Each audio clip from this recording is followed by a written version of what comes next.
Mr. Feller?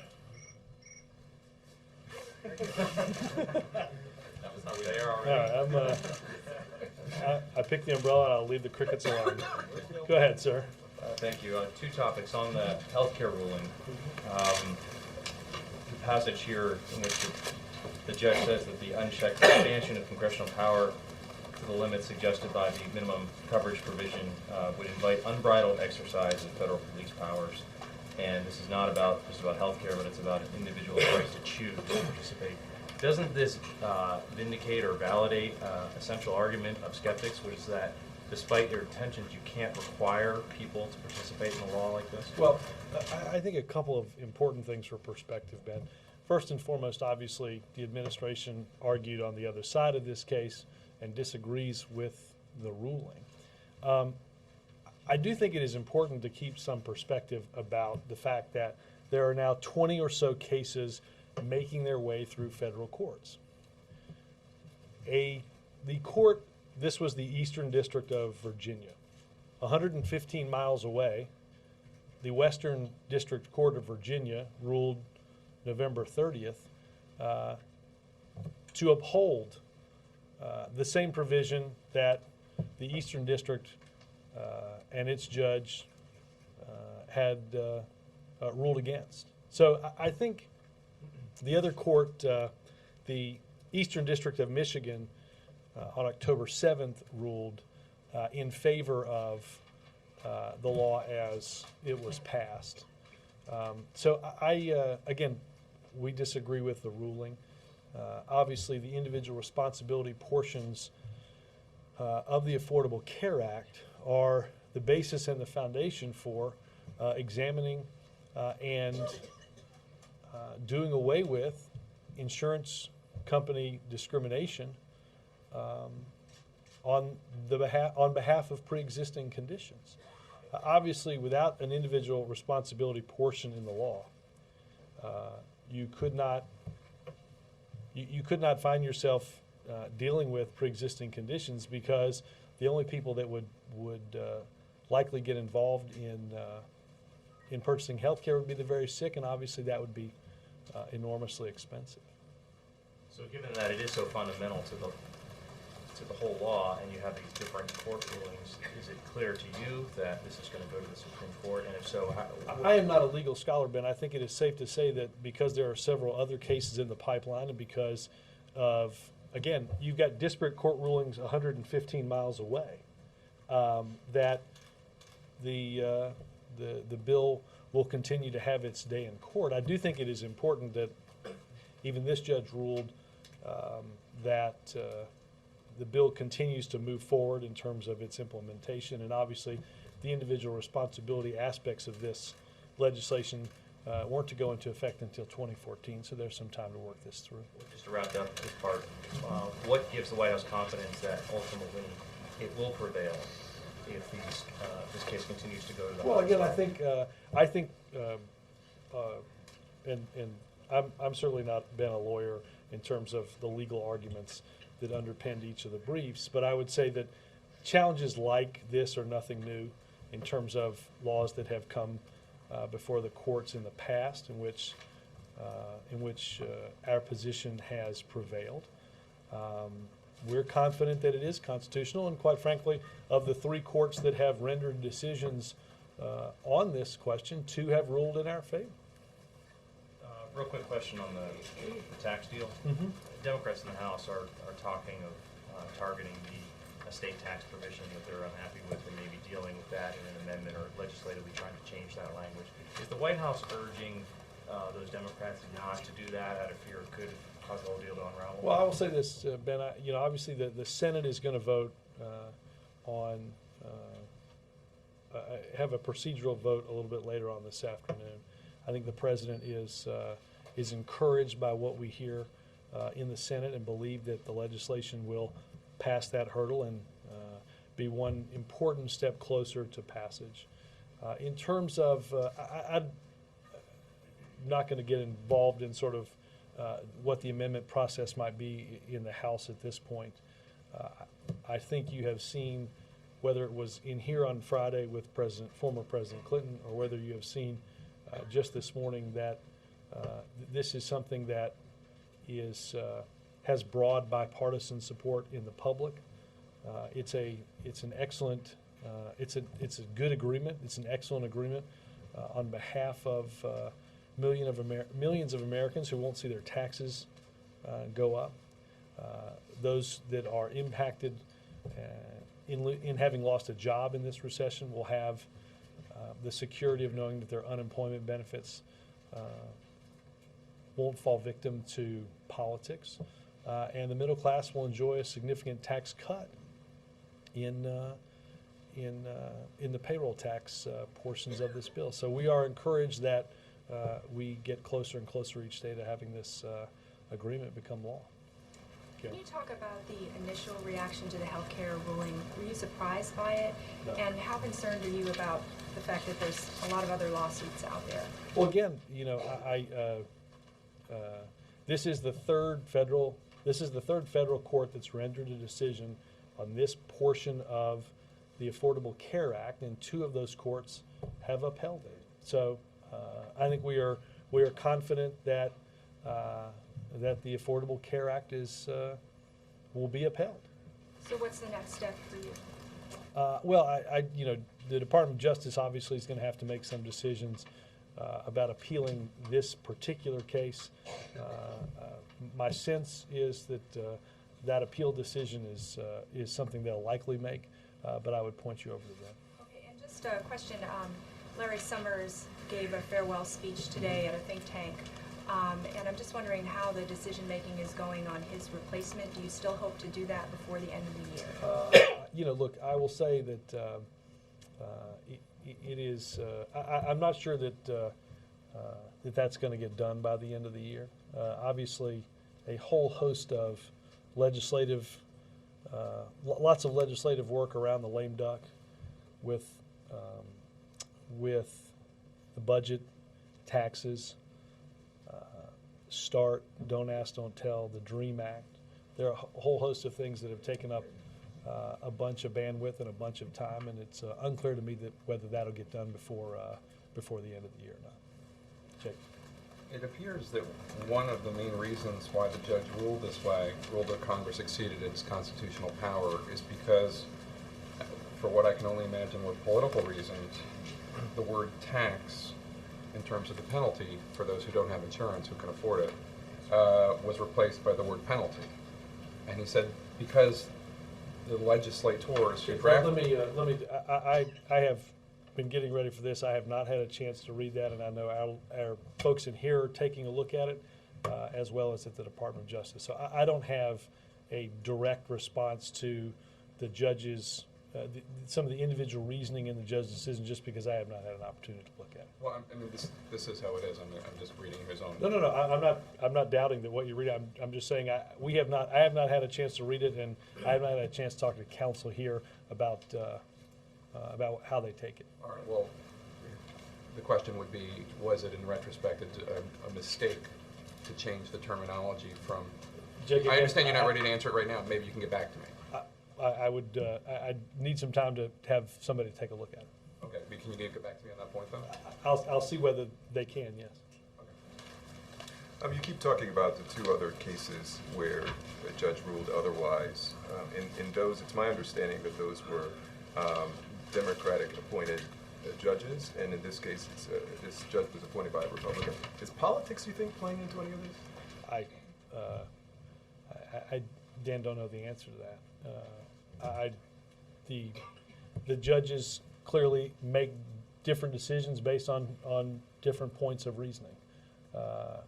I think our belief is that the Health Care Act will go forward, and that it is constitutional, that it improves people's lives, and particularly this is the basis, as I said, the provision that allows us to finally address the lingering discrimination against those who have a pre-existing condition. It also, by the way, your health care, my health care, everybody who has health care in this room pays the uncompensated, the cost for the uncompensated care when somebody doesn't have health insurance. gets into a car accident, becomes sick, and ends up going to the doctor through the emergency room or because of the seriousness of their illness and not having regular checkups or primary care. All of that that's paid for by you and me. We seek to address that in the Affordable Care Act. That's why I think the progress that we've made in offering tax credits for those to afford to be able to have a minimum set of health care, a minimum standard of health care that allows us not to pay for their health care in that sense and to get the health care that they need. Can you tell us what the president's reaction was? I have not seen the president since the ruling came down. And is there any annoyance at all that this signature item for the president and for this White House continues to be challenged, something that the president says is critical for all Americans, yet it continues to be challenged in the court?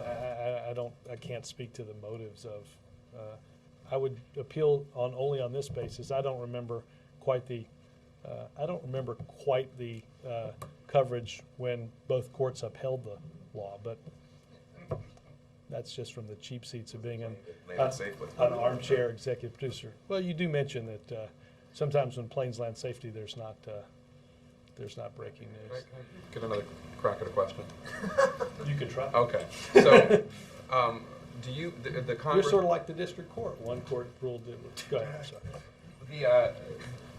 The Congress that's about to, the House that's about to take office in January is much more predisposed to oppose the health care law. Mm-hmm. Do you worry at all that this ruling politically will help provide momentum for either starvation of the health care law through lack of funding or stronger action against the health care law? Do you think this politically will be ammunition? I don't, because I think the position that is held by those that seek to repeal the law, I think has been their position both when courts ruled against their position and when courts rule in a way that upholds their larger position.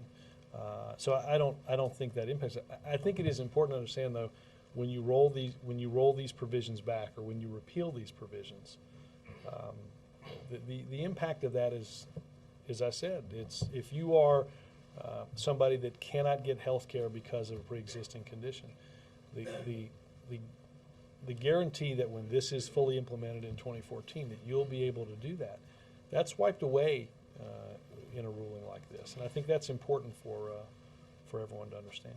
Chip? Thanks, Robert.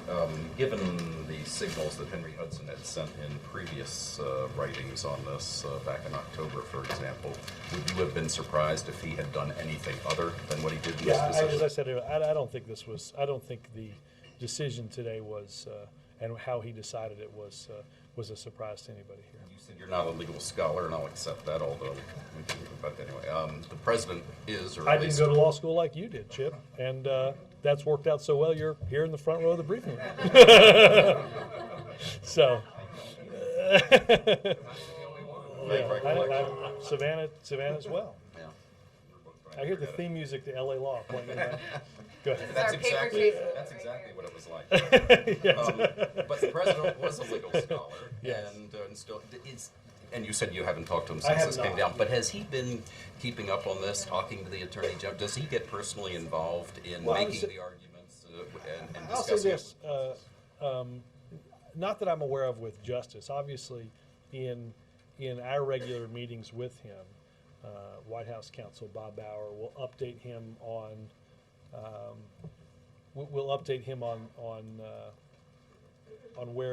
where different courts are.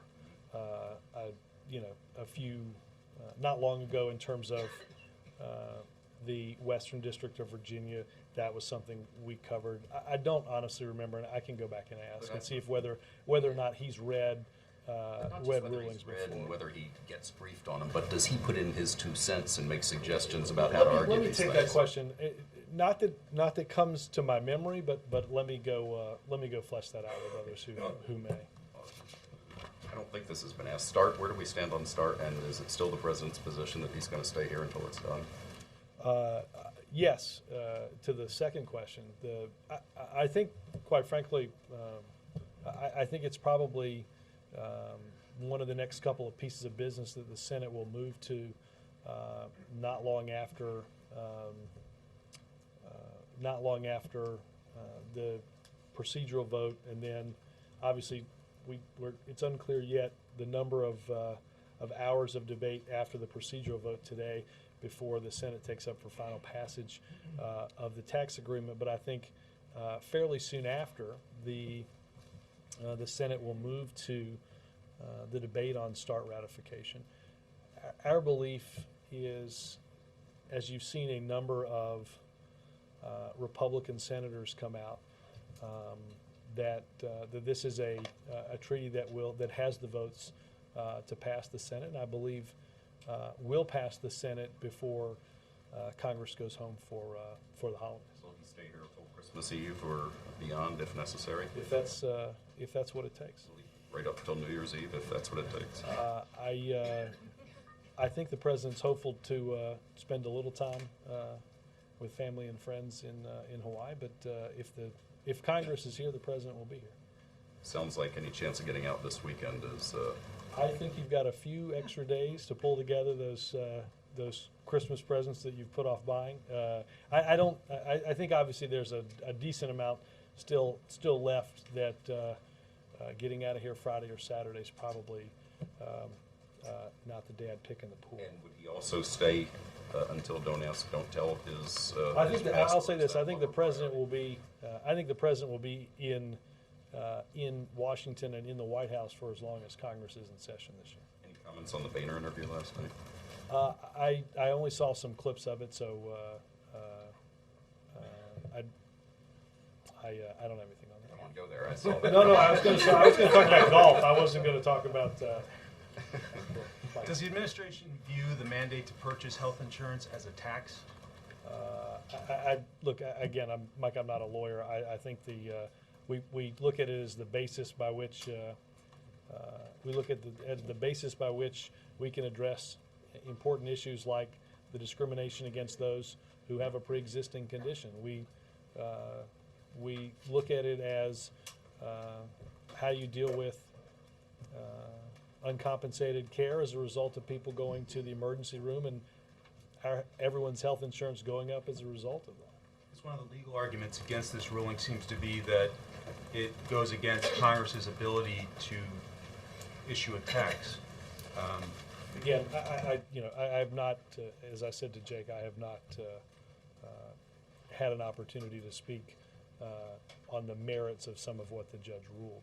CEOs are coming to meet with the president on Wednesday. Can you talk a little bit about what he's hoping to accomplish in that meeting? Well, look, I think the president has, over the course of the last several years, last 2 years, at fairly regular intervals, had CEOs in for meetings, discussions, for lunches. Over the past few weeks, the president has met with what I think you would consider economists on the left, economists on the right. He has and will have an occasion to have similar meetings with labor and discuss a whole range of ideas that are out there in terms of continuing our fragile economic recovery. And I think if you look at something like the South Korea free trade agreement, I think it's an issue. There are clearly issues that Congress is going to deal with and the administration is going to deal with, where we share the opinions of those in business as to how to expand our economy, how to create jobs, and how to keep things going. Mr. Donahue from the Chamber of Commerce, in an interview with Fox on Friday, suggested that the relationship with the business community, he's seeing signs of improvement. You have a reaction to that? Because obviously there have been some tense times between the administration and the Chamber of Commerce.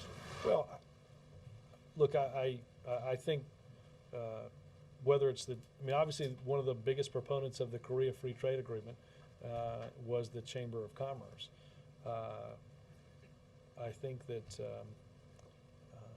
whether it's individuals at the chamber, whether it's members of the chamber, whether it's CEOs that aren't members of the chamber or belong to other organizations. Again, I think there are a series of issues that are important to the business community, that are important to getting our economy moving again, and I think those are issues that the president's eager to work on. Just to follow up on Mike's question, I mean, you know the administration is taking the legal position in its papers that the authority for the individual mandate lies in the power to tax. Is that inconsistent with your political arguments that healthcare reform will not raise taxes on the middle class? No. How so? Again, I think it is, it's the basis for, well, I guess would you presume that you pay a tax right now on your health care for, would you consider the $1,000 that you pay as part of your health care a tax because somebody who doesn't have health care is paid for by you? No, because I'm not paying it to the government. No, you're paying it to an insurance company. The administration states that Yeah. the individual mandate and the fees raised, the penalty constitutes a tax. Yeah, again, It even cites how much revenue. Sven, you went to law school, not me. We think, and based on the rulings of two other courts and the belief of this administration, that the law will be upheld. You just said a couple of minutes ago when I think Dan asked, you said you didn't know if politics motivated Judge Hudson's decision. You also said to Chip you weren't surprised by the result. Just to Well, clarify, because some Democrats are saying this is a case of judicial Well, activism. again, I think what Chip mentioned, that there had been earlier writings that I think led most people to believe and understand that this would be the ruling that he would make. So again, I don't.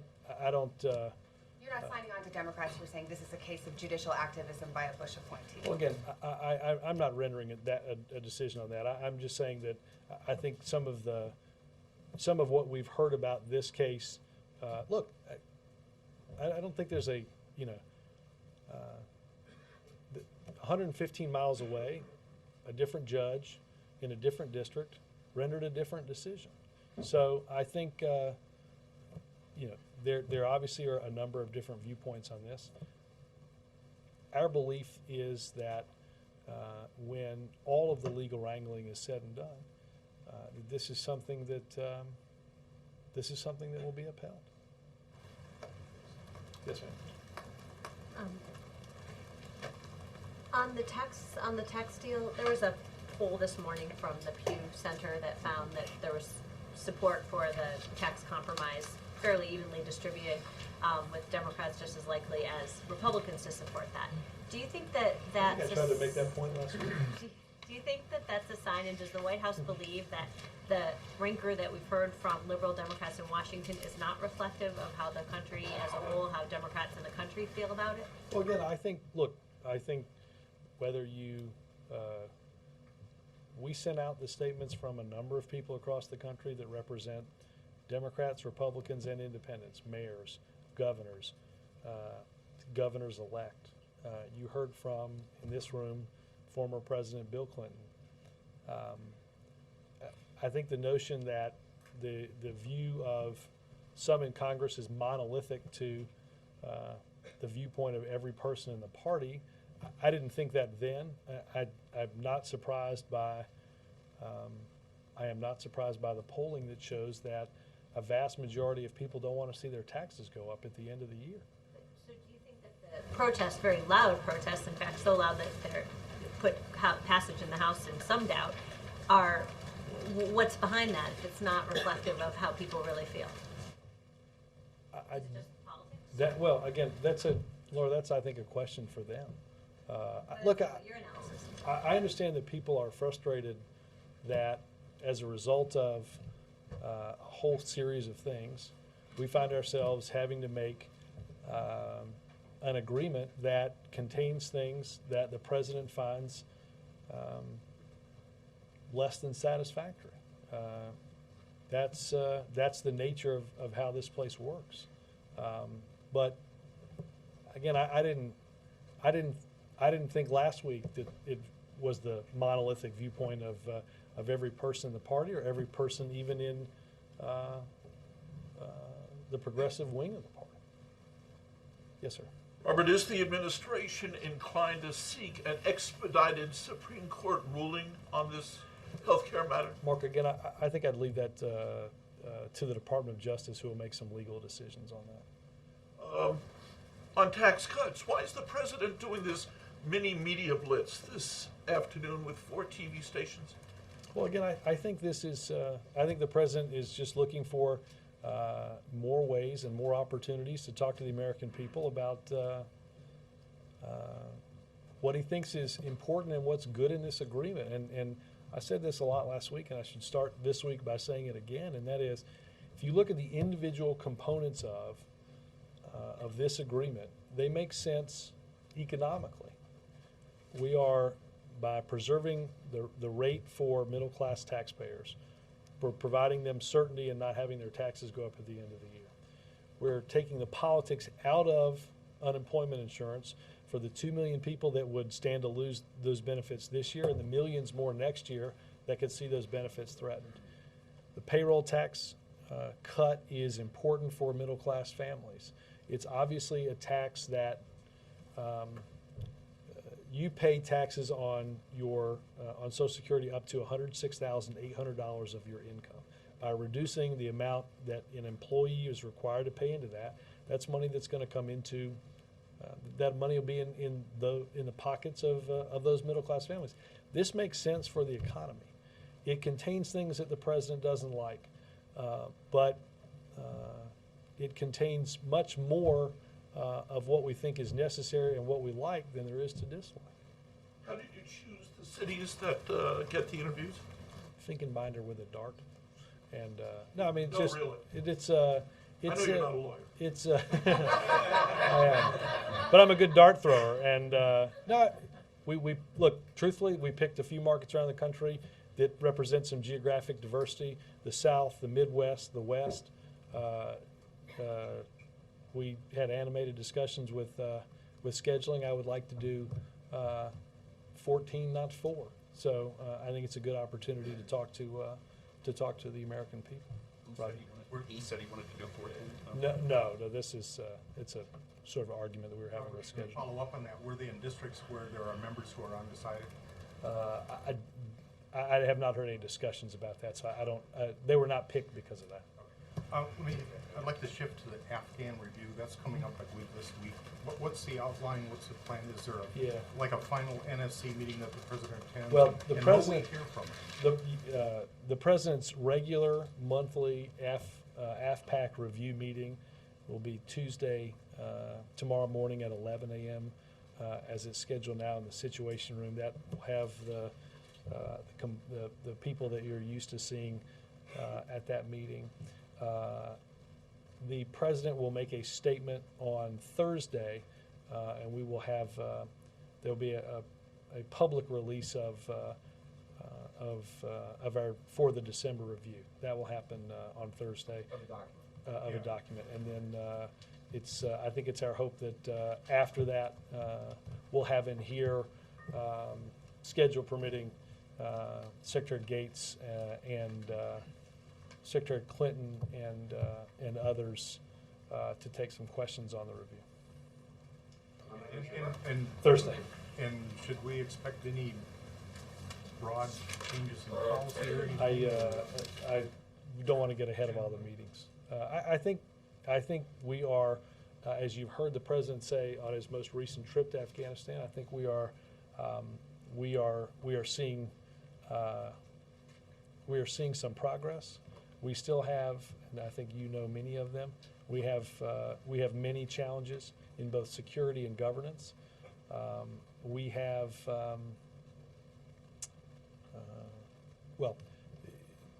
we have progress and we have challenges. That is something that is talked much about when we go into these meetings in the Situation Room. Obviously, there'll be another meeting before the review is released, so I don't want to get ahead of where we are in that. But I think the president feels confident that we are on track on where we should be, and that we can certainly meet our commitment to begin a conditions-based drawdown of our forces next July. You're going to get the review tomorrow? He'll see the review tomorrow. Sam, he's been, there are different aspects of and drafts of this, some of which he has seen. Tomorrow, obviously, is the normal meeting that generally takes about an hour and a half to 2 hours. Obviously, some part of that will be based on the review, and some part of that will go through in his briefing some of what has been talked about both in the review and in the weekly memos that he gets from commanders and ambassadors. So will there be a meeting that's just focused on the review, or is that tomorrow? There've been a number of those. It'll be covered in tomorrow's meeting too. Is there any reaction to the comments from President Karzai in the Washington Post today, which he's quoted, "If I had to choose sides today, I'd choose the Taliban"? I have not talked to anybody about that, no. As the House Democrats talk about what they want to change in the tax deal, are Geithner, Lieu, and Vice President Biden an active part of those discussions as they were in the initial conference with Republicans and Democrats? I don't, look, I think a number of people are having discussions with members of Congress. The president's having discussions with members of Congress. So I think that certainly, that subset of people is likely involved as well as others. But it's not as though it's round two of negotiations, No. regular meetings on the Hill. And then about the healthcare fight, when you've got a full plate of things that you want to accomplish in the next 2 years, how much of a distraction is it to have to keep litigating your major fight from the last 2 years at the same time? Well, again, the people challenging the constitutionality of different laws is nothing new and nothing that's unexpected. Yes, ma'am. Just a quick one on the healthcare ruling. You said that you remain confident that it's gonna, that the law will be upheld. But the judge that just ruled against the administration was appointed by Republicans. The two who ruled for the administration were appointed by Democrats. How can you stay confident when this could end up in front of the Roberts Supreme Court? I think we have a good argument. I think the merits of the case are strong, and I think its constitutionality will be upheld. Robert? Yeah. Two aspects on the tax. For the House Democrats who've said they cannot vote for the language as it's currently in the Senate, has anybody in recent days brought the present language, particularly on the state tax, some kind of changes in language that might be proposed on the House side that would still work on the Senate? Again, the president's talked with members and heard their concerns, but I do not know of I don't know of anything that would fit the requirement that you just said about language for both. Some changes being kicked around, or at least run by the White House? Well, I think the biggest changes that we've seen in the agreement are the addition of the energy credits for production, and that's the basis by which the legislation is written that will be voted on by the Senate. And on the Senate vote this afternoon, what will you take from that? A measure of what? Of strength, or of where people are? What do you? Yeah, I mean, I think this will give you a sense of where people are in the overall agreement. I think, again, I think if you look at, there's broad bipartisan support in the Senate for this. I think there's clearly broad bipartisan support throughout the country on this. And I think and believe that will be reflected in the vote that the Senate makes. Peter? Thanks, Robert. As you look at what's achievable in the rest of the lame duck session, where does the DREAM Act and Don't Ask, Don't Tell sort of come into play? How does the president prioritize those? Peter, there's not a list of 1, 2, 3, 4. There's a series of things that I think the president believes are important and can be done this year. I think the Senate is likely to move to not long after taxes to the START, ratification of the START Treaty. Don't Ask, Don't Tell, and DREAM, along with government funding, are all in a basket of issues that are likely to come after that. Very much alive. Absolutely. Yes, is there anything else that you want? Is that your list? Well, let me come around. Okay. Let me just. There's judicial nominations. There's Senate confirmations. This is not an exhaustive list. Glenn? Robert, two questions. You know, there's a considerable likelihood here on this tax vote that Speaker Pelosi is going to vote no. It's really going to be the first, I think, example that I can think of on a major legislative initiative where the president and her have been at variance. How does he feel about that, and what does it say about the respective directions they're moving in? Glenn, have not spoken to the president about that. I have not heard a ton about vote counts in the House. I think obviously the first procedural hurdle will be encountered this afternoon in the Senate, and I think that's where a decent amount of our energy has been directed. Again, as I said, the president has reached out and talked to individual members of Congress. And look, I think each is going to have to evaluate what they feel is, or how they feel about the agreement, and whether they think it's important for the economy. Is he actively trying to convince her, or vice versa, to deal with this differently? I mean, are there ongoing conversations between the two of them? I don't know when the last time they spoke. I can check on that. But What's his thoughts to the Bernie Sanders lengthy filibuster on Friday? I have not talked to him about that. One other quick thing. There was a sense there were going to be some personnel announcements and some various moves prior to Christmas, prior to the end of the year. You're now telling us that NEC is not likely going to be announced until the beginning of the year. Are we going to see any really significant? Look, I think that because of the volume of the work that's been done in the lame duck, that most of this is going to get pushed over. Sam, let me address just tangentially that what you said about Sanders. Look, I think the president will be the first to agree that there are aspects of this that he doesn't like, as I've said before and as he said before. Our preferred method was to make permanent the tax cuts for the middle class. The votes weren't there in the Senate to do that. And rather than threaten our economic recovery, the president believed that this bipartisan agreement was the best way to go. And he respects and he understands the frustration of those that have a different viewpoint on the agreement. I think at the same time he believes that it is important for our economy, it's important for middle-class families, and important to get done. Yes, sir.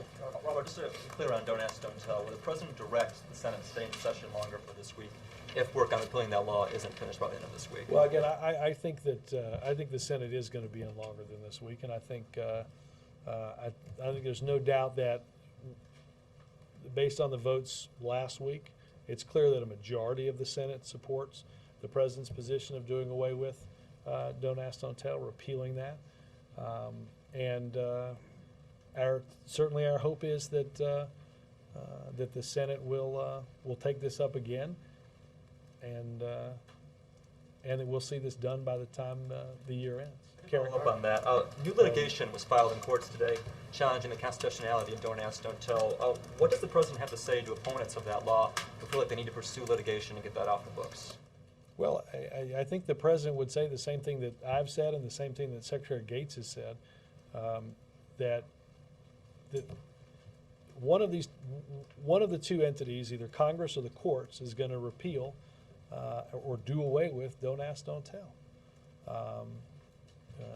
The best way to do it would be to do it through Congress, and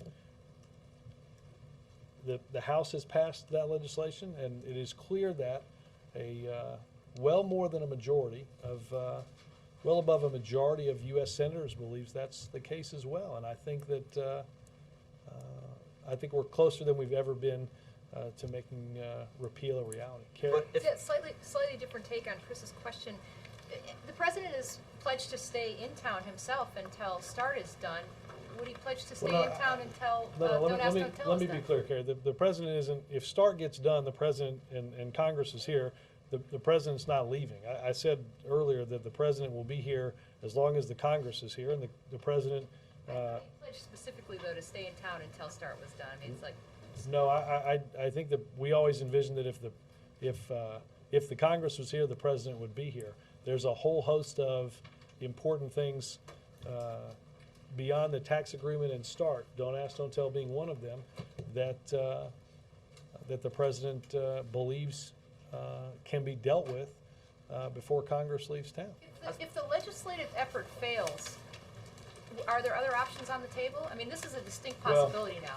Well, I should say this. I think it's a distinct possibility that Don't Ask, Don't Tell will be repealed by the end of this year, and that's where our effort is focused. Robert, Tommy? the American Legion, Tommy? the American Legion opposes legislation that would open up Tommy, to. have you ever been a shrinking violet in your Are you coming back to me, Robert? Here, go ahead. Well, Tommy, pass to you. Go ahead. All right, thank you. I'll come back. I'll come back. But All right, thank Tommy, you very much. I'm in between Your these name two is guys. Tommy. I don't want to be. The American Legion, quote, opposes legislation that would offer up to 1 million illegal aliens an amnesty by meeting educational or military requirements. And my first of two questions, will the president defy the Legion on this or try some sort of compromise? well, I think the president understands the viewpoint of the Legion, but also is getting advice from military commanders and from those at the Department of Defense right now that the legislation is important and believes it should be passed. What is the White House reaction to what both Fox and CBS reported as a Ralph Nader statement, including, and this is a quote, it's not my quote, the I bet president it's has not. the president has no fixed principles, he's opportunistic, he's a con man, I have no use for him. What is your reaction to that? They both reported it. And we've had that discussion about what people report and what is true, right, Lester? Well, But we won't are you digress. claiming it's not true? No, I don't know when the last time I talked to Ralph Nader was. I don't know when the last time you was.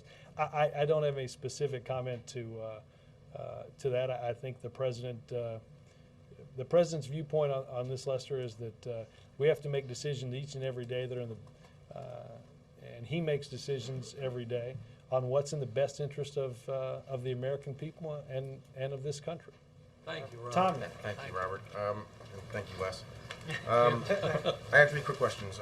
First one, last week during his special comment, Keith Olbermann compared the president's tax compromise to Nazi appeasement. I wanted to see if you guys had a reaction to that. Did the president hear that, or what do you think about that? I doubt the president heard that.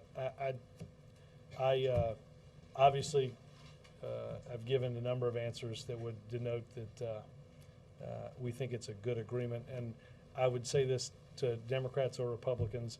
I think whenever you compare anything to what the Nazis did, if you ever get to that point in your speech, stop, because nothing does, and hopefully, God willing, nothing ever will. Fair enough. Second, over the weekend, Sarah Palin was visiting Haiti. She told reporters that she thought that anyone who was considering freezing aid to Haiti should go down there and visit first. And I think she was referring to a statement by Senator Leahy. Does the White House have a position on that, on freezing aid? And I don't. Let me look at what the statement is, and whether or not there's some reasoning. Obviously, our response to the earthquake in Haiti was and has been befitting a disaster of that magnitude, and our response has been at the forefront of all the international responses on that. Not aware of Senator Leahy's comment. I have not seen. Finally, there was. Yeah, I did have three. Do you have a reaction to the Bill Salmon Fox News memo? I had it from the last second. I feel like I'm. No, I don't. I don't. You don't have a comment on a Fox News memo? Come on. No, I don't. Thanks, guys.